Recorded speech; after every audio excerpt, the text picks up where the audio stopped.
I've got the steering gear housing off and cleaned off my workbench, got it all set up. Took off housing bolts, the bolt holding on the steering gear arm. The steering gear arm is proven to be a challenge to get off. There's not enough room to fit wheel puller teeth onto the thing.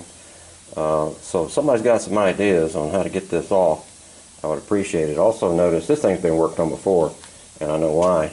Right here you can see a weld on the steering gear arm. It looks clear on the top side, yeah, but right there.